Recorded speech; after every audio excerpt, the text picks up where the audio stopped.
Good morning, everyone, again. My name is Shakiria Brown. I'm the Executive Director for the South Florida Community Development Coalition. On behalf of all of the convening partners, thank you again for taking time out of your day to be a part of this very important conversation that we're having in the hopes that we can actually move forward some of these initiatives you've heard from across the country right here in South Florida. This panel, is the second panel for today, is focused on housing and public health partnerships. And as you've heard, or many of you have heard, that housing is often referred to as the best medicine. And that's essentially because when you look at all of the social determinants of health, oftentimes housing is considered one of the most impactful because it's considered the foundation. If you don't have housing, pretty much a lot of other things are impacted. And so today's panelists are going to give you three different perspectives as it relates to housing and public health partnerships, from not only the design perspective, but the policy perspective as well. So after today, or after this brief presentation, you will hear how we've been able to integrate health into the design of affordable housing, how housing developers across the country are creating partnerships, and how data is being used. So it's my honor to welcome the panelists today. First, you will hear from Krista Egger, who is the Director of Initiatives at Enterprise Community Partners, followed by Martin Johnson, who's the President and CEO of Isles, Inc., a large nonprofit. And then finally, we will conclude with Kevin Moore, who's the Vice President of Policy at United Healthcare for the community and state level. And after that, as part of this, as you're listening to the presentations, each of them will have up to about 10 minutes to just kind of give an overview of the work that they're doing. We do want you to be engaged. We will be collecting questions, and we do want this to be interactive. So as they're presenting, I want you to be thinking of questions that you may have in terms of how we can make this applicable here. I think, as mentioned earlier, it's great to come and convene and have conversations, but if we can't actually take the steps to move forward and implement it here locally, then it's probably not the best use of our time. So think about ways in which we could actually make this happen here in South Florida. What things do you have questions about that might not have been addressed in the presentations? And so with that, I am going to start and invite Krista to speak a little bit more about what Enterprise is doing. Thank you. Thank you, and good morning to everyone. I'm really pleased to be here to talk about one example of how Enterprise Community Partners is trying to bridge the two sectors of the affordable housing or community development sector and the public health sector. So my name is Krista Egger. I'm a Director of Initiatives at Enterprise Community Partners. Enterprise is a national nonprofit. We're based in Columbia, Maryland, and we are one of those CDFIs that Doug and David shared this morning. We've been around for about 35 years, and we work to create opportunity for people who have low and moderate incomes through developing or financing affordable housing. So we work to both increase the quantity and improve the quality of affordable housing around the United States. We've invested more than $28 billion in affordable housing, have helped create more than 470,000 homes, and have touched millions of lives. So we are squarely in the housing sector. And yet, we realize, as we've been speaking about today, that all of our decisions, whether it's investment decisions or design decisions around housing, have an impact on the health of the residents who will be living in that housing, right? So what we're trying to do through all of our work and through working with community development corporations around the country is to simply insert intention around making those health impacts good ones whenever we're making housing decisions. So I'm going to share a little bit about one way that we're doing that. And a framework that you can think about taking when you're thinking about impacting health through housing is first, always do no harm, right? And those of us in the housing sector have long made sure that we're thinking about radon and lead and proximity to pollution sources when we're making decisions about housing, so we're not worsening the health outcomes of people living in the homes that we're working on. But if you want to go a step beyond that, you can think about implementing evidence-based improvements that are relevant for everyone who's living in housing. Some of these can be about building materials with low VOC paints, for instance, or installing ventilation systems, or ensuring that your carpeting or your flooring choices are actually going to be having a positive impact on people's health. There's a large evidence base about different strategies that you can use to improve resident health by how you're designing or constructing or operating homes.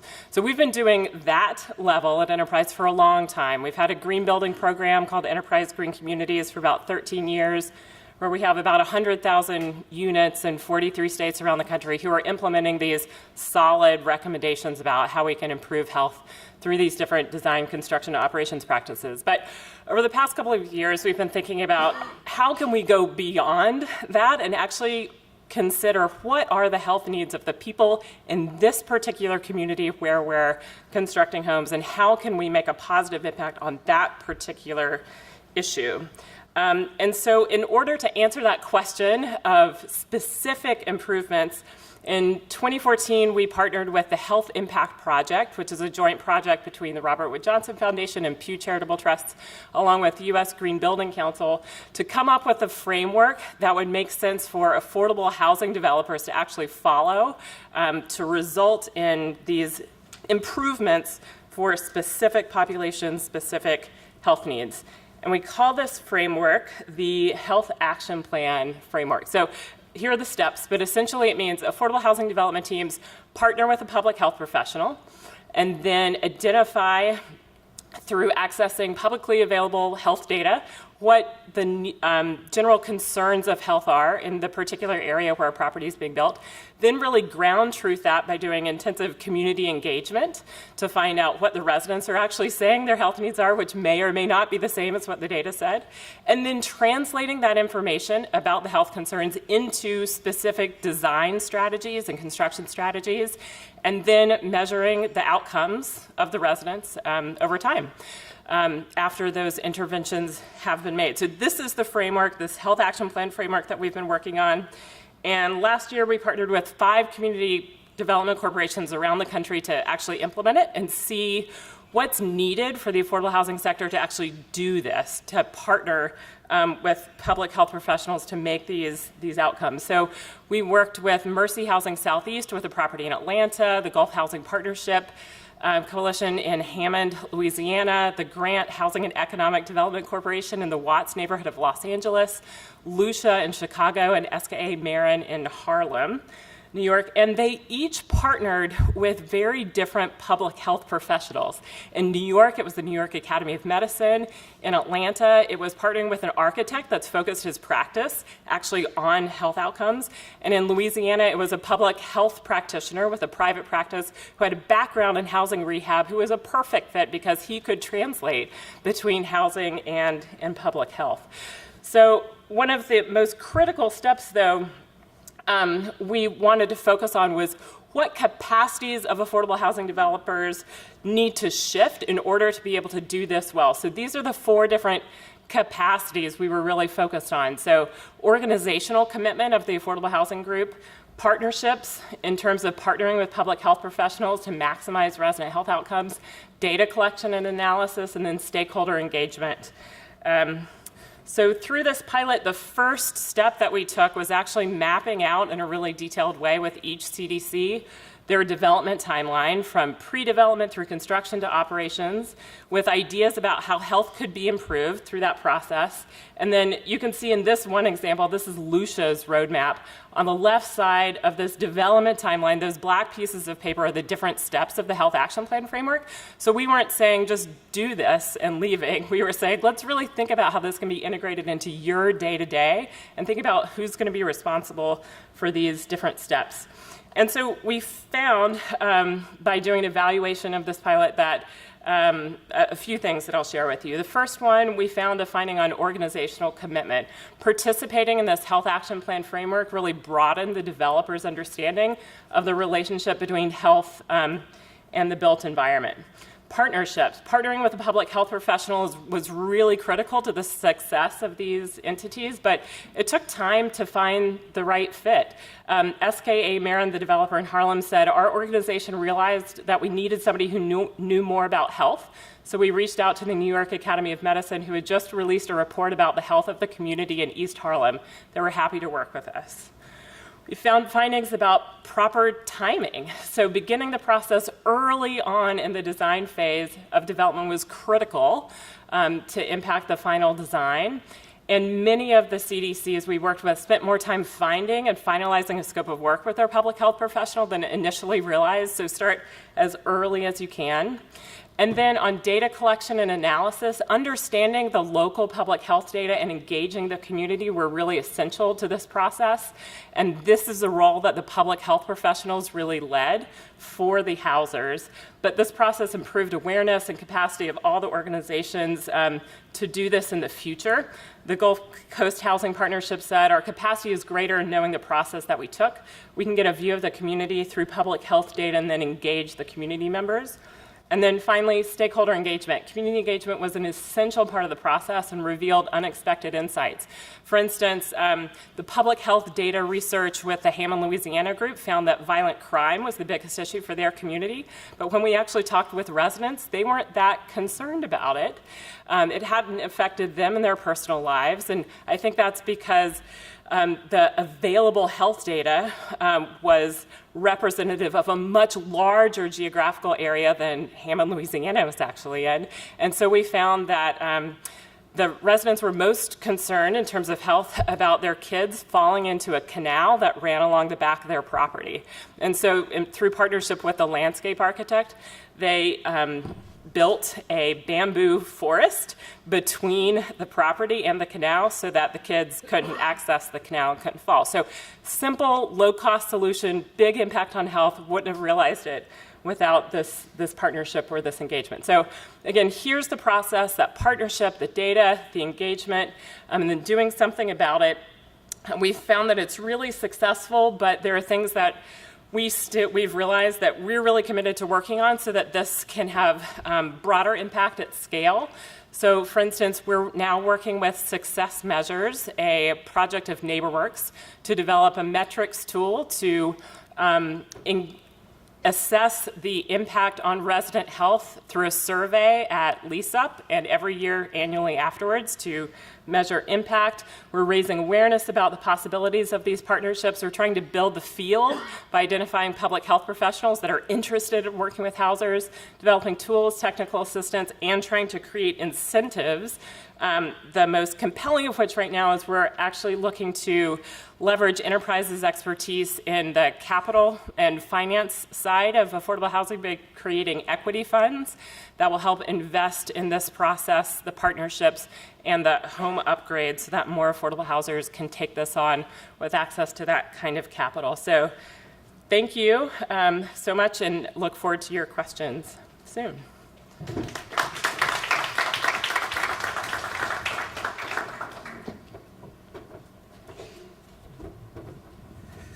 Good morning. How's everyone doing? Still with us? All right. So my name is Marty Johnson, and I'm an interesting choice, I think, for being here. I'm the founder and director of a nonprofit development organization called Isles. It's based in Trenton, New Jersey. Trenton is a weak market city located about 50 miles between New York and then 50 miles from Philadelphia. We're right in the middle, which means that we're sort of outside those philanthropic loops, power loops. We are not connecting with an anchor institution in any real substantive way. We've got Princeton University 9 miles up the road where I now teach half-time, which, by the way, has a 14-year additional life expectancy from where I start in the morning to drive up there. I've raised a family and lived and worked in Trenton as a white guy, so I'm kind of a funny choice to be here.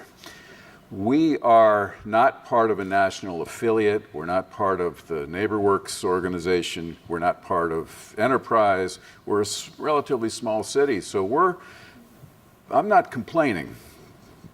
because in a lot of ways I'm grateful, because that's given us the freedom to think about what to do absent all the other forces that come at you. I also think that because we have to pull this together with lots of different crazy sources of funds, that it's actually pretty replicable, the work that we do. And so for those of you in southern Florida, if you think that you're not part of this broader northeastern megalopolis, remember us. We're doing this on a shoestring budget, and so maybe this is an interesting thing. Maybe that's why I'm here. Our mission is 9 words. It's to foster self-reliant families and healthy, sustainable communities. At the end of the day, that's what we care about, right? Those 9 words. And so the ways that we do that are focusing on individual and family development. So we do green job training for energy efficiency, environmental cleanup. We get people into homes, home ownership. We do a lot of foreclosure work, although that's like finger in the dike kind of work. It's important, but we're much more interested in asset creation. We do urban agriculture. We've got 70 community school gardens and growing tens of thousands of pounds of food, which is an important deal in a place where there's 1 supermarket in the city of Trenton. And so we also run an alternative school for kids who've dropped out. We train them in the construction trades. They also get involved in getting a high school diploma in life skills and job training. And then finally, in the lower right-hand side here, we have what I'm going to talk mostly about today is an environmental health initiative where we've grown to understand the relationship, understand better the relationship between the environmental hazards and health outcomes of kids in particular in the region. And we'll get into that in a minute. We also do placemaking, right? We're a community development organization. So we build parks, not just gardens. We also build homes, and we convert old factories into public use spaces. That one on the lower right is the one we just opened up a couple weeks ago. So these are the 4 core things that we believe over 36 years we've been asking the question, right? What's the most powerful, cost-effective way to get to these 2 outcomes, family self-reliance, healthy communities? Well, we think that it's training and education, building wealth, promoting green, healthy living, and then revitalizing communities. That's the placemaking side. Those are the 4 things that we do under this one roof. And I'm sure you wonder how much it costs. This is our 2016 revenues for operations. It's about $5.6 million, about 47% public. The rest is a mixture of private monies, about 160 institutional sources and about 1,000 individuals. The only way you can have integrity in this work, I'm convinced, the only way you can have integrity over time is to not rely on any one source of funding for too long, right? So it takes work to pull together that diversity of revenues. I could tell you lots of stories about the evolution of this organization. I put this together because I was frustrated by somebody in a conference who stood up and said, you know what the problem with nonprofits is that they never stop doing things. They just never stop doing things. Even when they should stop, they keep doing it.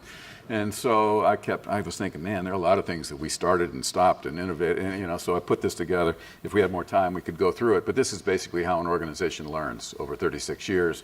And the things on the right-hand side of the screen are the things that we'll continue to do. We got involved in healthy homes accidentally. We were doing this urban agriculture work, and if you're going to grow food, you got to know first off, you got to know whether the food is safe or not. And so we got pretty good at removing lead from the soil. About 60% of the background soil in the city of Trenton is contaminated, mostly metals. And so we had to get good at that. And so the state government came to us and said, we know you guys are growing food on contaminated land, and you're not asking us for permission, but we think it's kind of cool. What do you think about looking at the brownfield sites, the former industrial sites, and getting community involved in that? And we said, no, that's crazy. You're going to give us money to clean them up? And they said, no. We'll give you money to just elevate the knowledge base and agitation around these things. And we were like, sorry, nah, we're not going to do that. And then some community leaders came to us and said, nah, you guys really need to join us on this one. We're tired of living next to these places.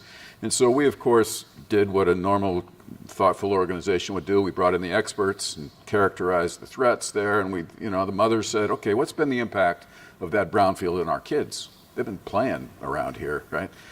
And the experts said, we don't know. It depends on whether they were playing over there, or it's a mix. This is a toxic soup that y'all are living in. And so that wasn't a very good response, right? And so we were able to, this is a funny story. We got the wife of the president of the Robert Wood Johnson Foundation to come down to Trenton with her church group. And she saw what we were doing there and trying to understand the health outcome. And so she went back home to Steve Schroeder, her husband, and said, Steve, you guys got to do something here. This organization is 10, 11 miles down the road, and they're dealing with some important issues, and they got no data. And so we were able to convince Steve to give us $50,000 to do an assessment, a health assessment, starting from this one community brownfield site and moving then into the backyards, into the houses, into the next block, and characterizing the threats. Man, it became obvious very quickly that while these brownfields were a problem, they weren't nearly as big a problem as the place where those kids went home to, right? And so that became like no one had done the testing of these homes and the backyards, and then we had this interesting aha moment, which is, all right, we got this big problem. We know that the blood lead levels in the kids are pretty high. What are we going to do? Went to the mayor, got some more testing done, said, Mayor, about half the houses in this town shouldn't be lived in by children. You know that, right? And his response was, you can't go public with that. We're trying to bring the middle class back. You're going to be telling people that this is dangerous. So that was an interesting, sorry, Mayor, this is a right to know. If you were a father, if your daughter was in one of these houses, right, parents have a right to know. We'll give you 60 days, come up with a response, but we're going public with this, right? And so that started an interesting process for us to figure out, we felt like we had a responsibility. He told us we had a responsibility. You're going to elevate the threat, you're going to ring the alarm, you better have something to do about it, solving it, right? And so that's when we started looking at how to go into these homes in a cost-effective way. We were doing weatherization of the housing, and we knew we were having to do that in lead-safe fashion. And we had done renovations of 500 plus homes, and we were obviously involved with the urban agriculture. And so we started methodically testing, going across the city, and trying to ask, how cheap can we get this? So lots of good news. We had a meeting with the mayor a couple weeks ago, and we had to bring to him an update on what we're doing. And I have to keep reminding him, this is not just a bad news story. This is not just threats, Trenton, bad, contaminated, toxic. And now my time is up. And so I had to say this is good news. A lot of reasons why it's good news. We're bringing resources into the city to do renovation of these houses. We're doing hundreds now of these homes, integrating energy and lead. We know what the challenges are to kids. It's getting a lot cleaner. The research is a lot cleaner on what the impacts are at very low levels. We're seeing impacts on kids. This gives you a little bit of New Jersey's numbers down below. We've tested, we compared the Trenton lead levels, blood lead levels, and we're twice as bad as Flint, Michigan. And this, we did a press conference in New Jersey, and it was really helpful to have Flint, Michigan. It was really helpful to have Flint, Michigan, because then it was like, my God, we got 10 places in New Jersey that are worse than Flint, Michigan. And this is the dust in the homes. So we tested, obviously it shows you the city and where we tested. The cool thing, Janet Curry's research, those of you that care about the impact of lead on African American student, especially male student outcomes, are awesome. I mean, it's crazy how what she's finding. And, of course, as David said, the cost of this is really high. These are the things that ISLES gets involved in now. It's an integrated vertical approach to solving these problems. We've had some good impact on this state. This is, you got to talk. She talked about the Success Measures Project. The first thing you do if you're going to measure, you got to know what the flow of the benefits are. And so this is what we have to do for all of our work, but you then start to test and see whether there's indicators of these benefits happening. And I'm done.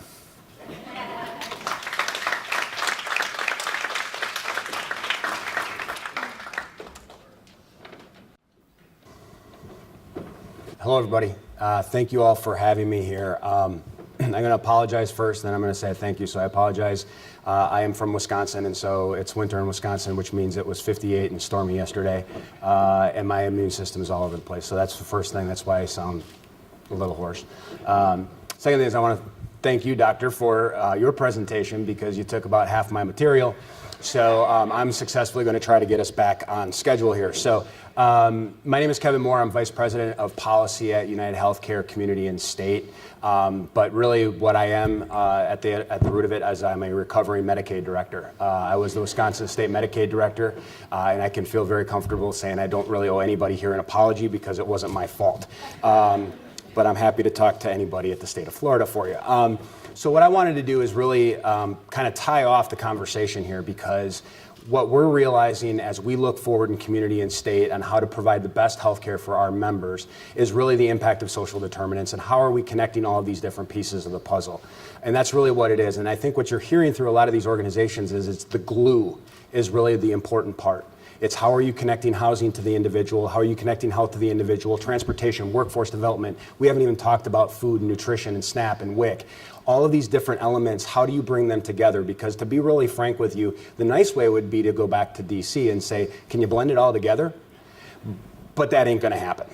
So how do we start to think of this more three-dimensionally to figure out where the funding is and putting the person front and center? And I wanna go through a couple of things that we've done here.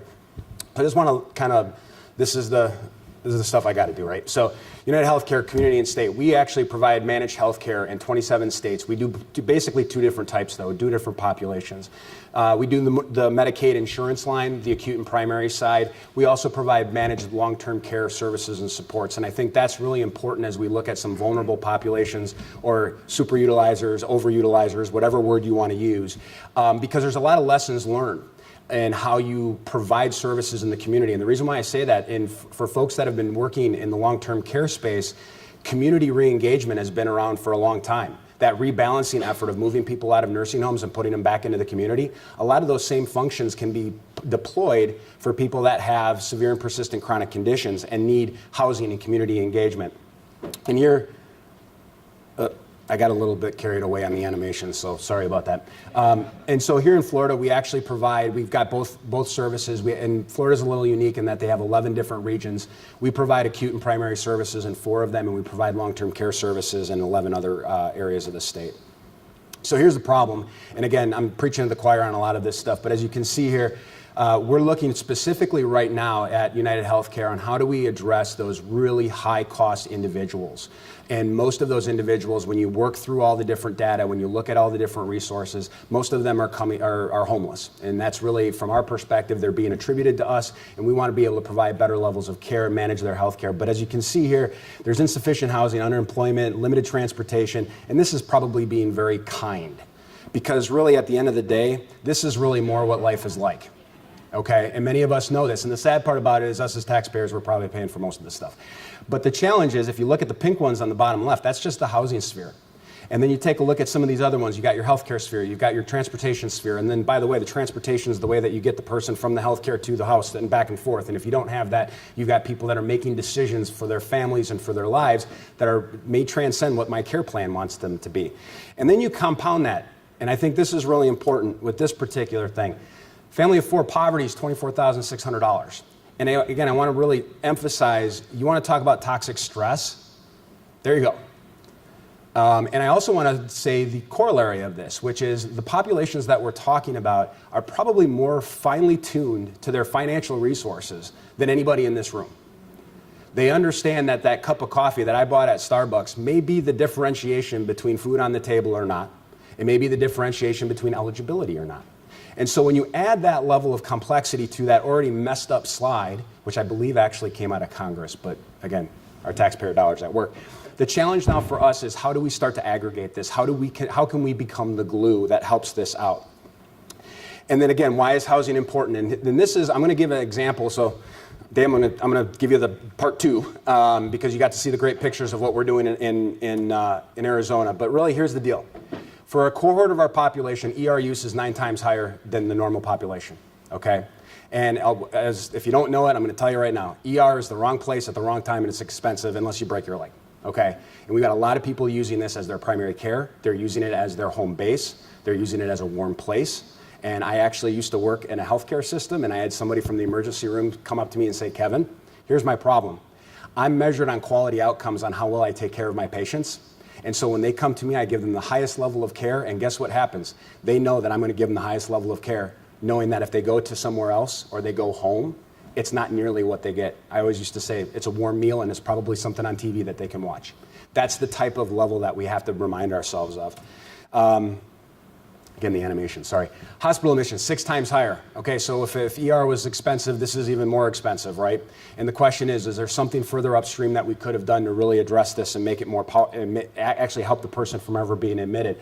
And then generally, you're looking at about a 3 times higher health spend. And this is actually raw data from folks in Maricopa County from our health plan. And you can see here the difference. And just look at the last slide is really the punchline.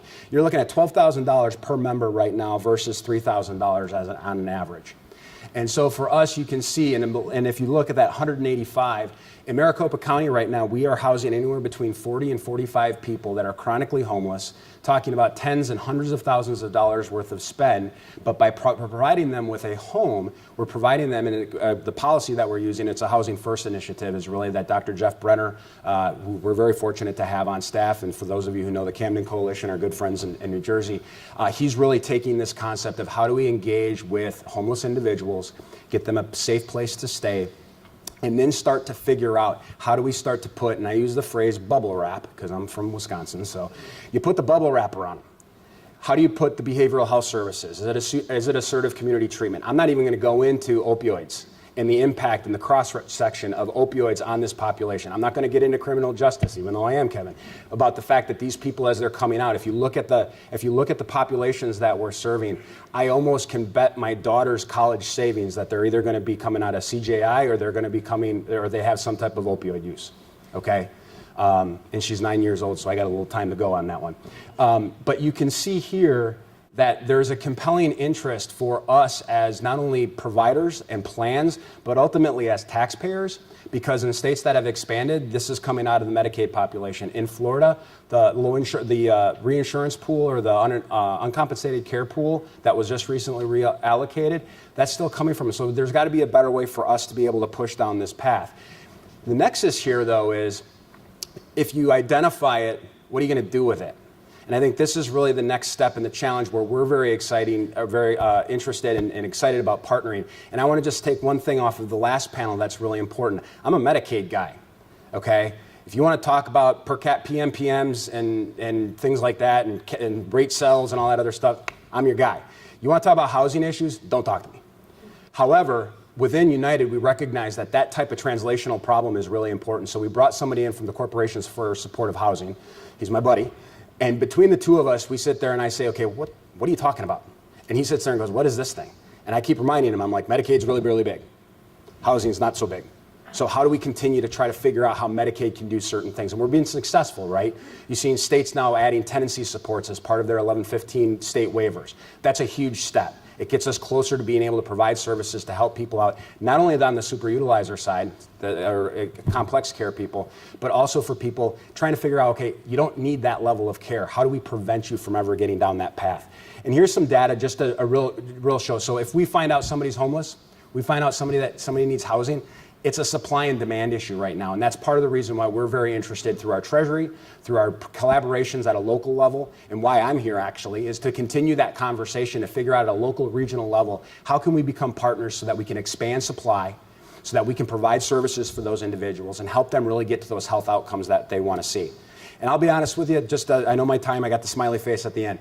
The other thing about this too, I want to keep in mind as well is that SDOH, social determinants of health, they're so broad that the definition is really kind of, it's still very pliable yet.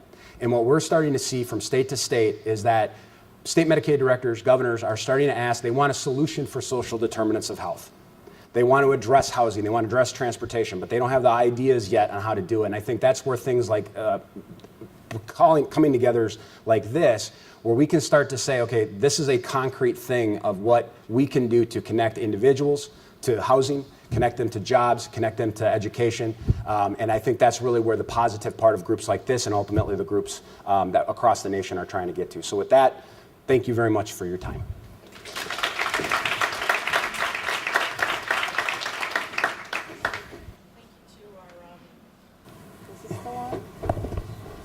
Is it on? There you go. Okay.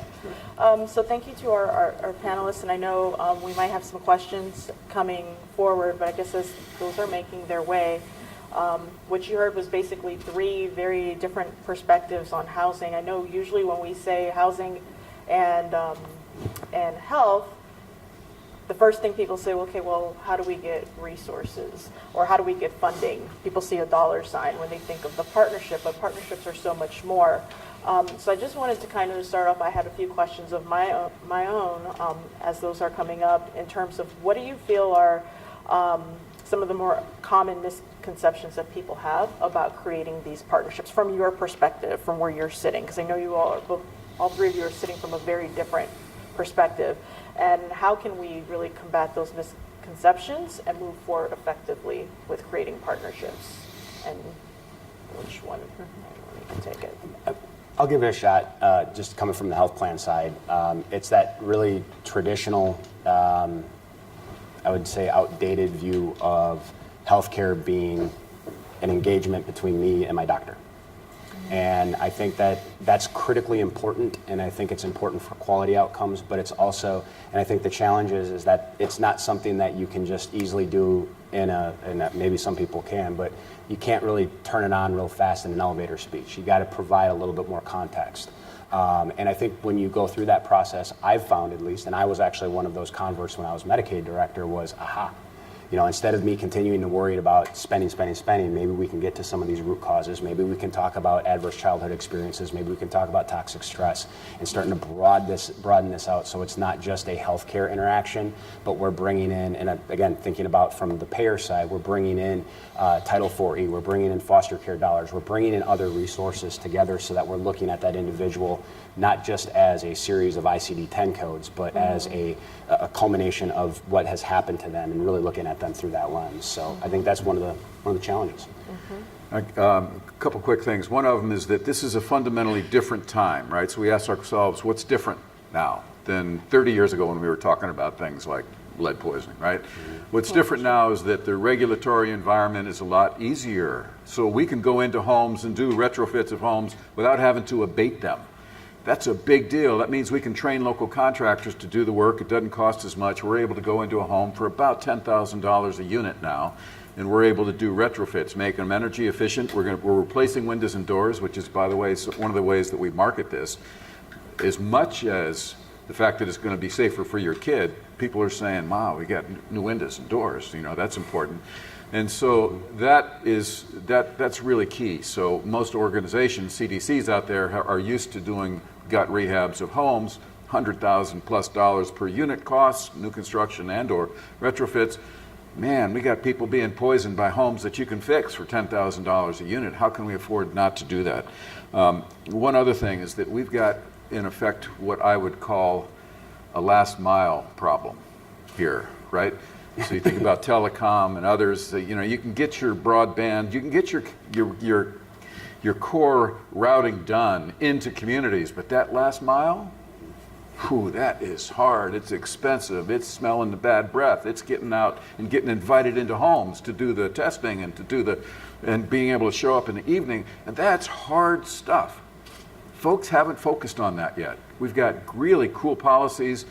Lots of reports are popping up now around the country around the importance of the issue that we're talking about here today, but not many are saying, okay, what's it take to actually get invited into a home, to really look at them, right? And so that's where locally based organizations have to be part of the mix, and there is an embedded power imbalance in this discussion. We are small. You guys in healthcare, you guys, government is big. So we've got to figure out ways to partner so that there is integrity to that last mile challenge that we all are here about right now. We just haven't invested enough brain power in that issue, I think. And I'll add to your question about misconceptions or the barriers that still exist or potential solutions. Lucia, the group in Chicago that we worked with that Health Action Plan framework, is a really high capacity affordable housing developer. They're one of the best in Chicago.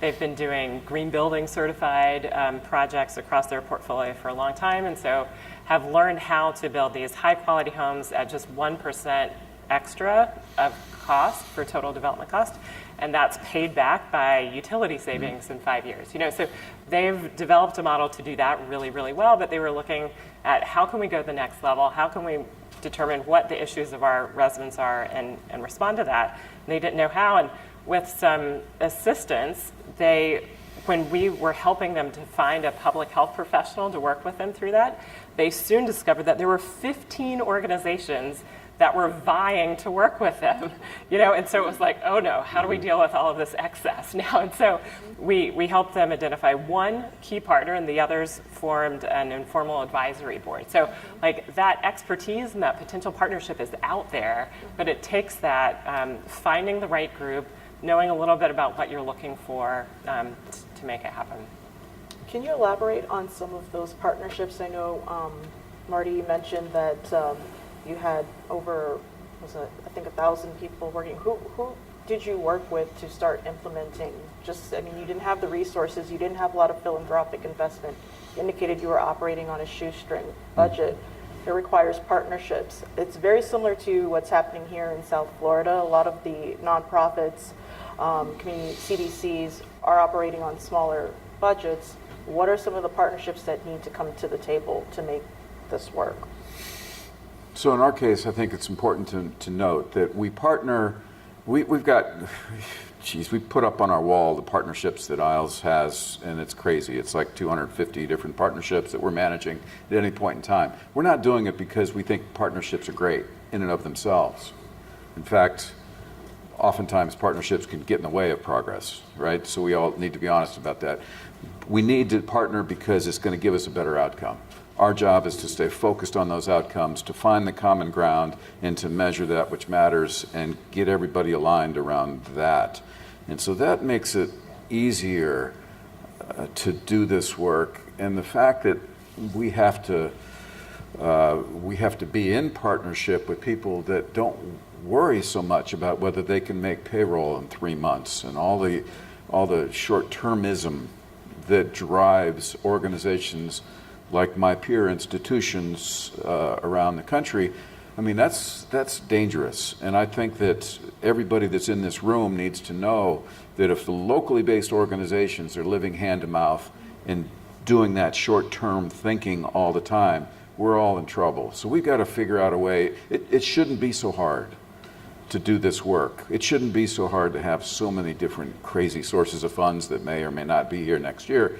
So we got to come up with a system that rewards performance, and we don't have that yet. We're talking about it a lot more these days, how to do that. So I think that, that whole issue of partnership is one that we need to keep in focus, because that's what's going to give you the outcomes that we all seek. And speaking of systems, Kevin, you threw up the slide that said the solutions with a question mark. And I think to an extent, that's how we all are still seeing this kind of very fragmented system that we're working with right now. Do you have any thoughts in terms of if we could just redo everything, what would that slide look like in terms of simplifying, and where do we start in terms of trying to align where we are today? Somebody threw a softball question at a former Medicaid director on what to do different. I think we can start. I think you got to just think of it again. Put the member or put the individual at the center of that mess, and figure out are the programs aligning? Because really, I think if you think of partnerships are critical just to know that we're all pulling in the same direction. And I think that until there is a larger kind of a opening to blend streams together, I'll just pick two in particular, is just you've got most populations in most states, and I'm not getting into the politics of it, but you've got folks that are on SNAP and folks that are on Medicaid, yet you've got very different potential eligibility systems, you've got different eligibility criteria. Just being able to streamline something like that so that you could say this family's on Medicaid and has food and needs food, so that we can then figure out how to be able to provide those other ancillary services to get them to the grocery store, or to help them get the services if they're diabetic, that they can actually eat what they need to eat. I think those are all things that, I mean, the great state would, the perfect state would be, here's the money, take care of all these individuals, like a super capitation payment. It doesn't exist. It's not realistic, because of not only the financial situation, political situation, but it's the evolution of the healthcare industry, and it's the evolution of the social service industry. So at the end of the day, I think for us, for us sitting on this panel, I'll just, on a side, we've got one project that we're doing in a state where we've been asked to screen 75,000 individuals for social determinants of health. And I'm incredibly excited about it. And every time I get excited about it, somebody goes, well, what are you going to do when you actually ID somebody? Like, what's the next step? And using a doctor term, what would you do if you diagnosed your daughter or your son with a disease and you didn't have a cure for it? Same type of thing here. So I think that there's a capacity issue. The question is, are we getting enough money in the right spots? And I think, again, going back to my previous statement, is until there is that super solution, which I don't think is going to happen in my lifetime, how do we develop really strong ties and glue to be able to pull all this together so that the focus is where it belongs, which is on the member and on that family?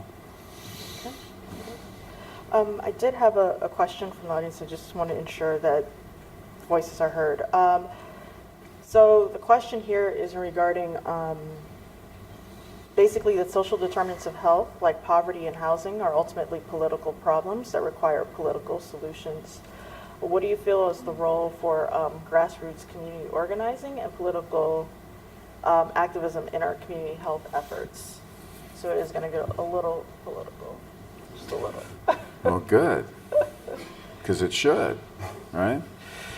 So, can I say one thing about this, social determinants of health? Our mission is family self-reliance.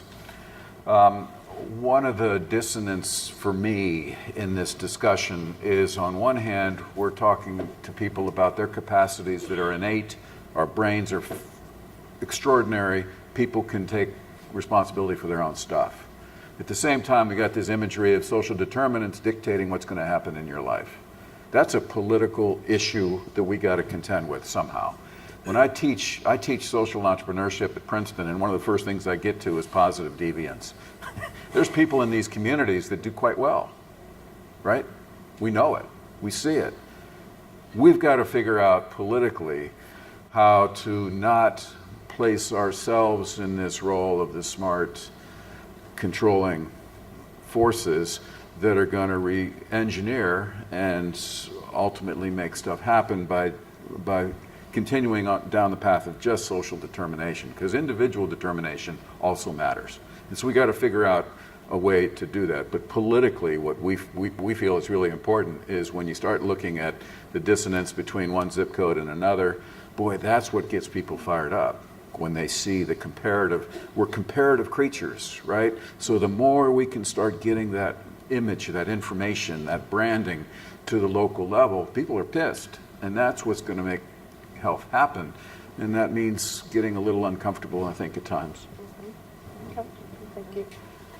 I've already gotten the time that we're almost out of time, but I do want to give you all just kind of last comments, anything that you want to share with the audience, just kind of in concluding.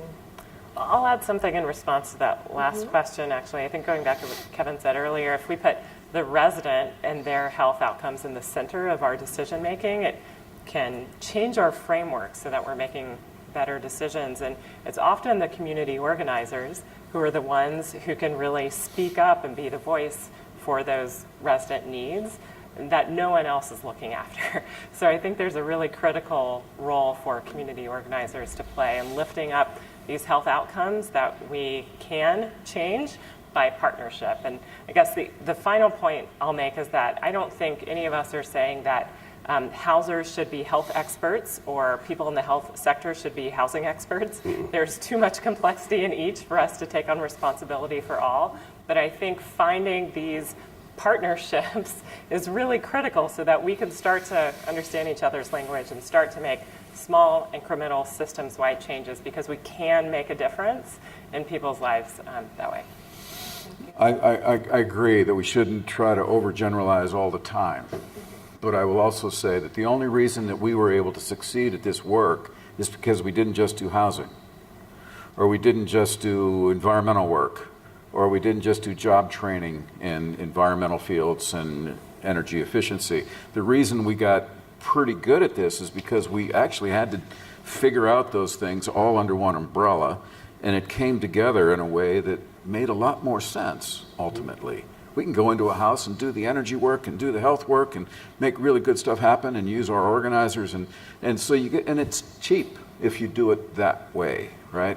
And so I would say that while you don't need to be good at housing, and what you do need to do is to think outside of the old frameworks and just think outside of your box, and sometimes you got to act outside of your box. And we're an example of, I think, where that was helpful.